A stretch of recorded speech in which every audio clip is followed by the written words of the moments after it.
All right. Here we are, I think. Yeah, now streaming on, there we go. Cool. All right.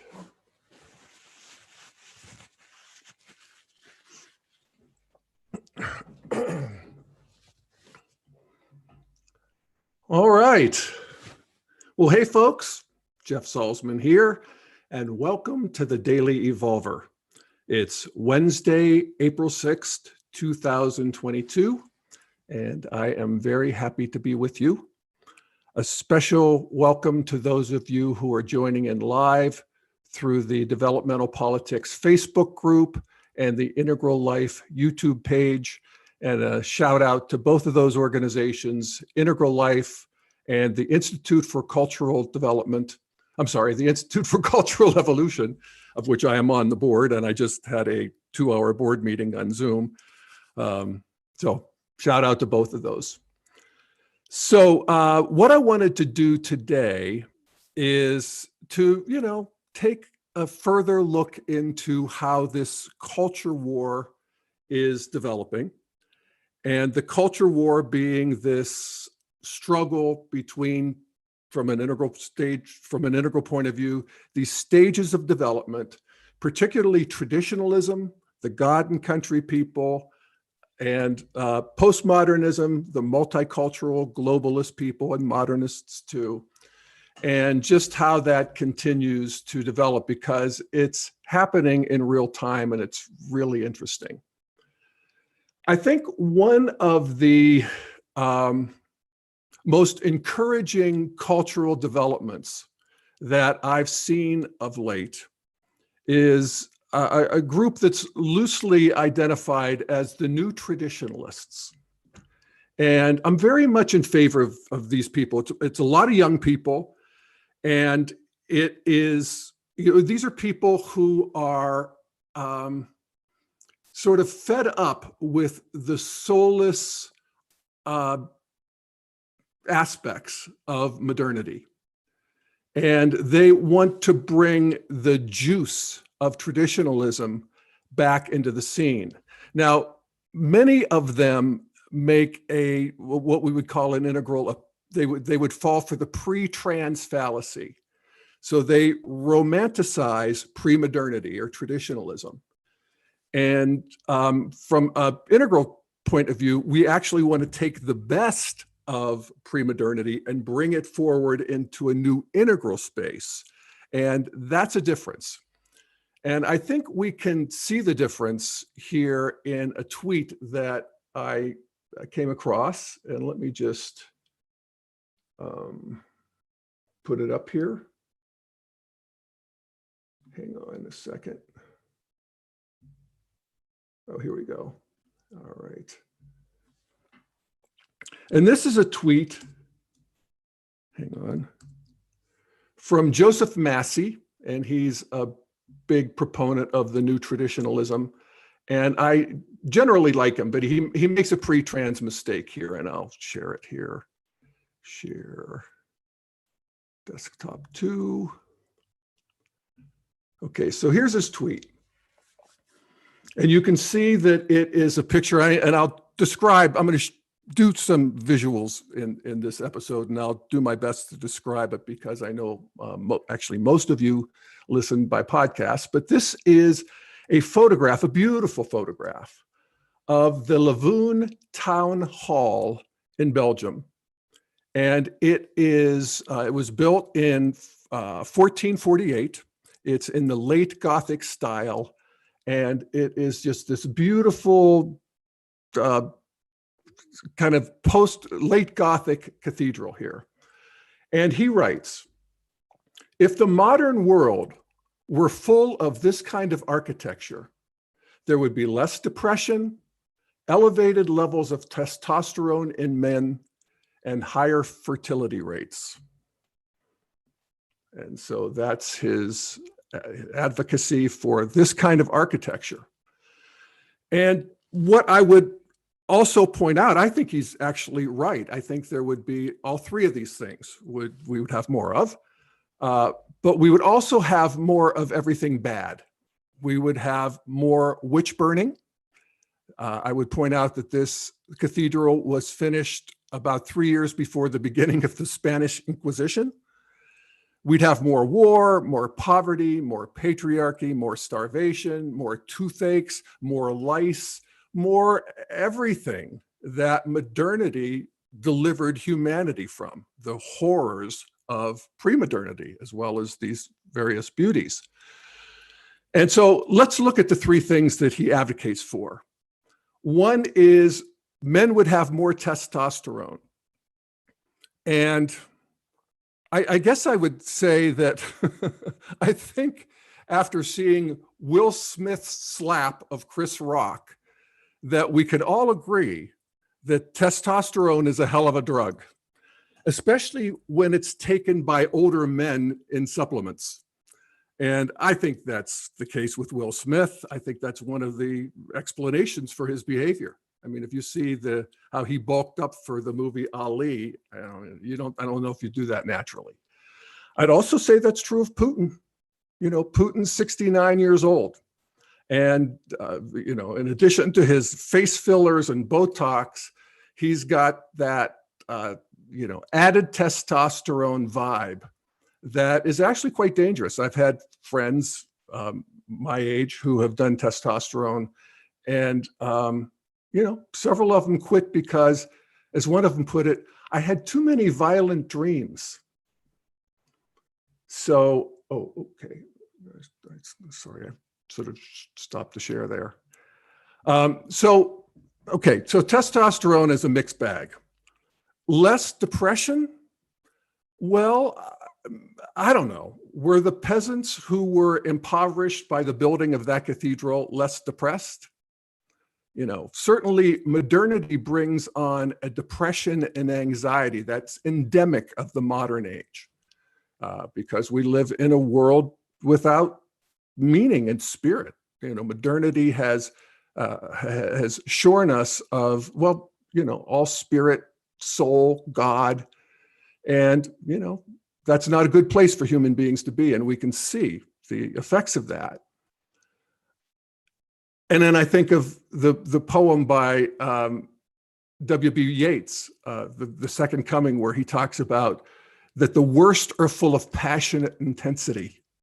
Yes, there was passionate intensity back in these days, but I don't know. So the third one is fertility, more fertility.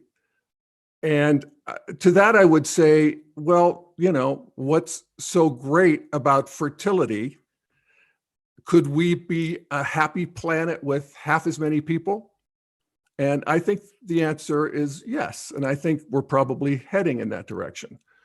We are currently moving from a orange, modern growth economy where everything is about growth to a green, postmodern sustainability economy. And that's basically happening through the power of evolution. It's happening under its own power, as is the drop in fertility. As cultures develop, they have fewer kids. But nevertheless, I get his point that there is something about the soul of pre-modernity that we want to preserve, or we want to bring back. And let me go back to a share here, and I'll share, hang on here, take that down. Really?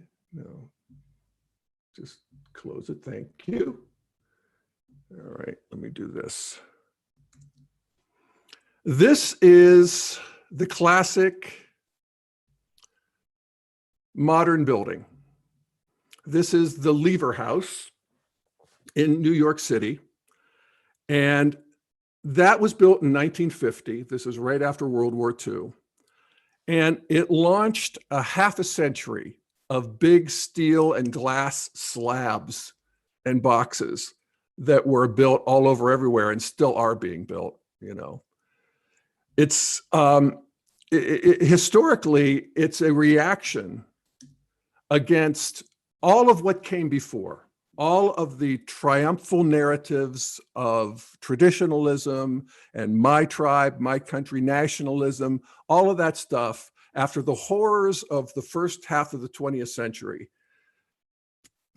people wanted to be rid of all of that. So, it's like Helvetica type also came in at that same era. And it's a form follows function, completely unadorned, practical, boring, soulless, but it was a necessary step to, shed ourselves of all of this, adornments of history. But, that's not where it ends.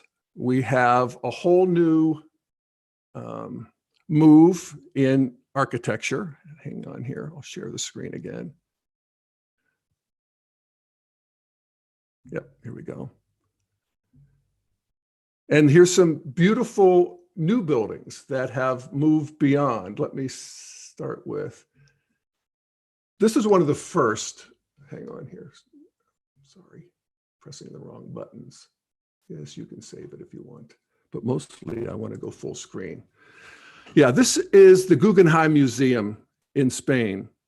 And it's, in a way it looks like I emptied one of my kitchen drawers onto the floor. It's just all these shapes and curves and, it's just a big mess in a way, but very beautiful. And for those of you who might want to look these up, this is the Guggenheim Museum in Bilbao, Spain.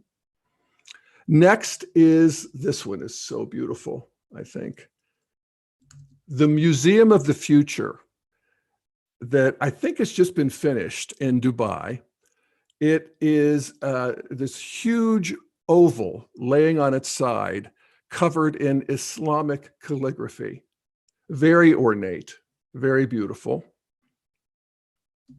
Okay. Architecture is also taking us into more natural form. This is the Fukuoka Hall in Japan, and completely integrated into the environment. It's actually built as a mountain covered with trees and vegetation. Very beautiful. And let me see, there's another one I wanted to show too, and that is, the Wooksy Theater in China, which is also quite beautiful.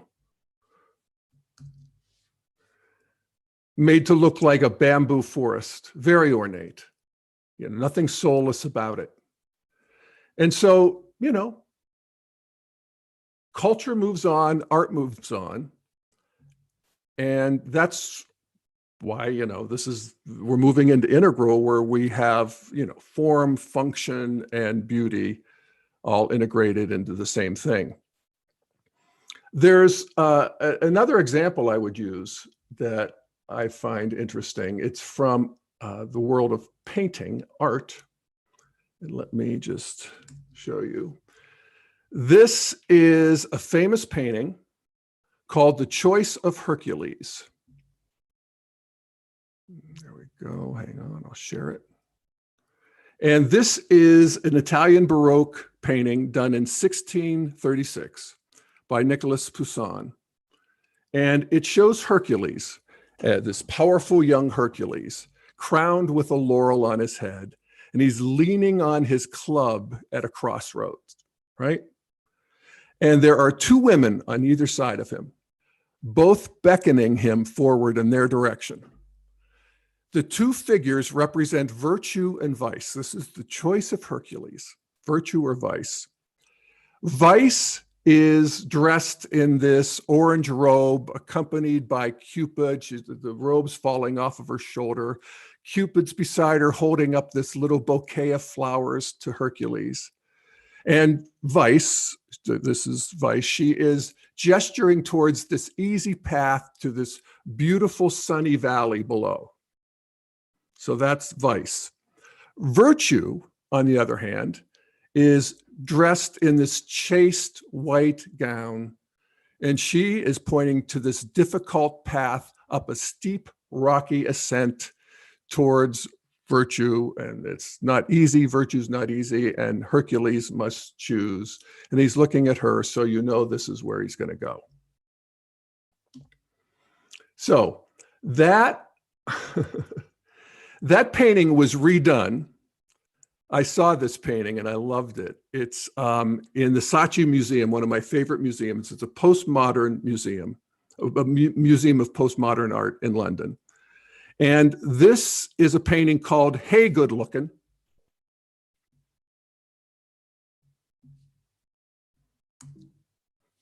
Hang on here. Really, why can't I? Huh. I don't know why it won't go full screen. There it goes. All right, hang on here. So we're still sharing, that's good. Yeah, this was painted by Martin Maloney. It's called Hey Good Looking, after Poussin's The Choice of Hercules. So it's the same thing, only it looks like a child did it. It looks like the guys from South Park maybe did it. There's no depth. It's all very crude. And it shows Hercules in the center. He's wearing a Speedo. He's smoking a cigarette. And to the right is Vice. She's in this short skirt with a bare midriff and holding a boom box. On his right is Virtue, and she's the good one, and she's in a nice house dress. She has a nice belt on. She's got a bow in her hair. And then the coup de grace is little Cupid down here next to Vice, and he's got a little diaper on, and he's holding up another cigarette for Hercules. So, which one represents cultural progress? The second one. You know, the first one is done in the mid-1600s. Lots of horror to come for humanity. And here we have this, the second one done in, 1998, in a far more humane time. Let me just, there we go. And that's the way it goes. And it's confusing to people. And it's actually a big mistake that traditionalists make, is that the modern world and the postmodern world has become weak because it has evolved into, for instance, this kind of an aesthetic. And so it's one of the things I wanted to share a little bit here in this next part, is that this is the mistake that Putin made in attacking Ukraine, is to think that the West is decadent and chaotic, and they can't stand up to the big manly man of Russia. So what I wanted to take a look, I'm going to just make sure that I'm doing this all right. Yes, I think I am. I got yesterday a new issue of one of my favorite magazines, The Economist. And The Economist is, one of the main organs of the establishment, the modern, postmodern establishment. And the title of this issue is Why Ukraine Must Win. And I want to read a little bit from the opening essay. They usually have a big article and then they have an opening essay on the same topic. And this is arguing for why the West must continue to give more weaponry to Ukraine. So they write, for Ukraine, a decisive victory would deter yet another Russian invasion. The more convincingly Ukraine can see off the Russian army, the more able it will be to resist the compromises that could poison the peace. Victory would also be the best basis for launching a post-war democratic state that is less corrupted by oligarchs and Russian infiltration. I'm not exactly sure that's true, but this is the current establishment view, is that Ukraine's got to have a decisive victory.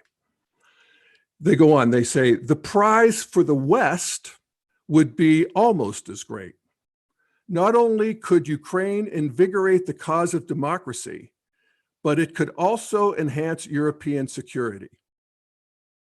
A strong democratic Ukraine would thwart Russia's expansionism because its borders would be secure.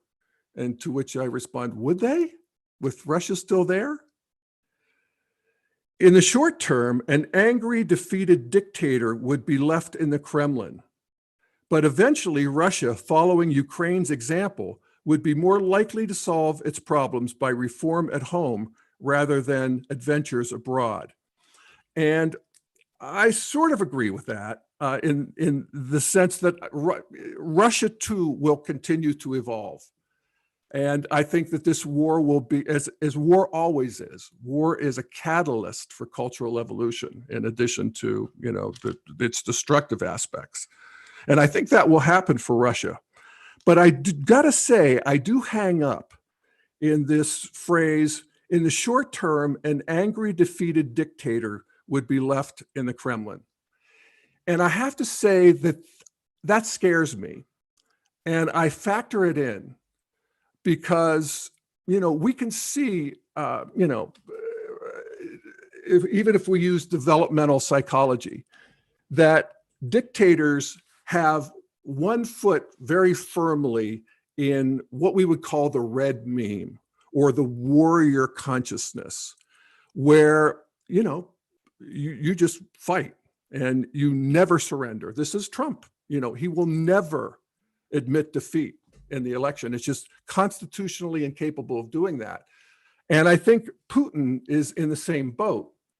And that makes for a very dangerous person because, Putin is in charge of nuclear arsenal, for instance.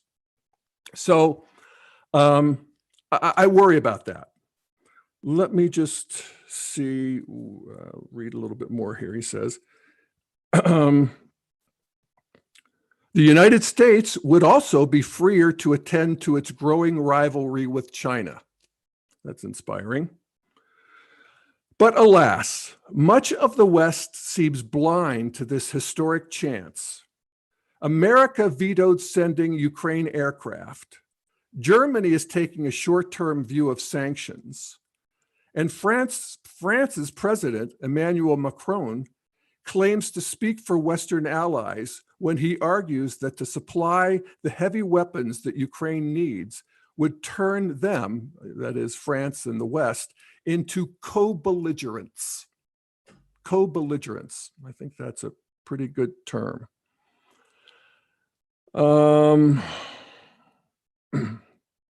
then they talk about how, once Ukraine decisively wins, which I think that's, I don't know how that really ultimately would look, but then they would be led into the EU and so forth.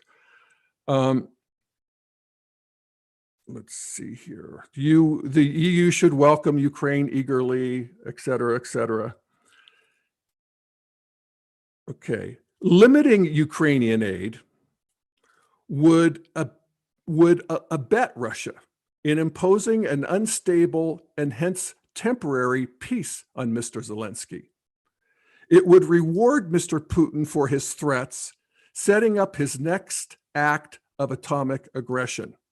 So what they're saying is if Putin wins, and again, I don't even know what that looks like, because I don't think Putin realized the tenacity and the fight that were in the Ukrainians. And so we can have this long drawn out affair without the United States and the West pumping a lot more, weaponry into this. I just have this feel that, we're moving into a emotionally driven. This is a new mindset that is arising in the extreme. I don't want to even say extreme. It's on the far right, far left. Both of the worldviews that are arrayed against modernity, and this idea that we got to defend modernity and we got to send in more weapons. And I'm not so sure about that. For all these reasons, the best deterrence is for NATO to stand up to Mr. Putin's veiled threats of nuclear and chemical, and make clear that a nuclear chemical atrocity would lead to Russia's utter isolation. Let's see here. All right. And then it said, it would be terrible if what stood between a bad peace and a good one was a failure of an imagination in the capitals of Europe. And I'm not so sure that we want a whole lot of imagination. If you look at the first half of the 20th century, there was a lot of imagination. I think we ought to be careful about the moving into a big proxy war between particularly Russia and the US. This war, I think, is better kept between Russia and Ukraine. These are brother and sister people. And, you know, I do think that growth is built into the system in the sense that the truth will out. You know, these people are family. A lot of them are friends between the two countries. The truth of what's happened will come out in Russia over time. I don't think we want to push things too hard, too fast. And I'd also point out that, you know, again, growth is always built into the system, even for autocracies. Even autocracies evolve. And, you know, if you want to think about, would you rather live under Putin or Stalin? Would you rather live under Xi Jinping or Mao? Would you rather live under Kim Jong-il or his dad, or Kim Jong-un or his dad, Kim Jong-il, when people were starving? There is a growth that goes on in both, in all realms here. And here's another article that comes from the same issue of The Economist, and it's called The Menace of Mendacity. And it's about this, you know, basically the evolution of autocracy. And the subtitle is Two Scholars Examine the Modern Autocrat's Arsenal of Deceit. And they're reviewing a book called Spin Dictators by Sergei Gurevich and Daniel Treisman. And here's what they write. Russia did not invade Ukraine. Ukrainians are shelling their own cities. A Jewish president is actually a Nazi. Dictators have always told lies. So the Kremlin's recent whoppers have precedence. Dictators have often used terror too. So what Vladimir Putin is doing to civilians in Ukraine is nothing new either. But the balance between lying and killing has changed. For the most part, for modern autocrats, lying matters more. For much of the 20th century, despots were ostentatiously violent. Hitler, Stalin, and Mao slew millions. Lesser monsters, such as Mobutu in Congo, hanged cabinet ministers in public. The aim was to terrify people into submission. The authors of this book contrast such fear dictators with spin dictators who kill fewer people and deny it when they do. The latter are now more common. Among autocrats who took power in the 1960s, roughly a quarter killed more than 100 dissidents a year. Among those who took power in the 2000s, less than 1/10 did. That's progress, right? And then here, just to finish up, political killing has declined because it has grown more taboo. As people become more educated, they expect better from their governments. As Singapore's former leader, Lee Kuan Yew, put it, one simply cannot ask a highly educated workforce to stop thinking when it leaves the factory. That's why spin dictators try so hard to pretend to be Democrats. And as I often say, hypocrisy is a stage of the path. So I just want to notice that there is a rising resistance to the mainstream economist view that this war has to be escalated. I'm sympathetic to it. I'm glad it's happening. It's coming from the left. If you read Rod Dreher, he's writing from Hungary at this point, and or even Glenn Greenwald and Matt Taibbi, who are coming more from the left. I mean, the left and right have really joined here in this resistance to the blob, what Obama used to call it, this groupthink of modernity that, I actually think, I have to say, Joe Biden is handling it pretty well. And I think the West is handling it pretty well. But I would, I got to say, I had some allergies to the Economist and their view yesterday. Okay. Yeah, I also wanted to point out, and I'll just mention it. It's a article in Persuasion, a website, and it's called "Why a Ukrainian Insurgency Would Succeed." Russian troops trying to permanently occupy parts of the country will face disciplined resistance. And it's written by a Ukrainian, and it's about what Russia, what a quote win would look like for Russia. But to me, keeping this as a struggle between Ukraine and Russia rather than the West and Russia is, that's something we ought to keep in mind as we write policy going forward here. So I'd encourage you to read that article if you're so inclined. Again, it's called "Why a Ukrainian Insurgency Would Succeed." Okay, well, I think that's enough for now. Again, I appreciate you tuning in.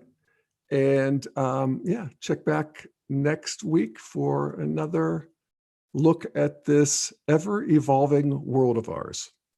Okay? All right. Thanks, folks.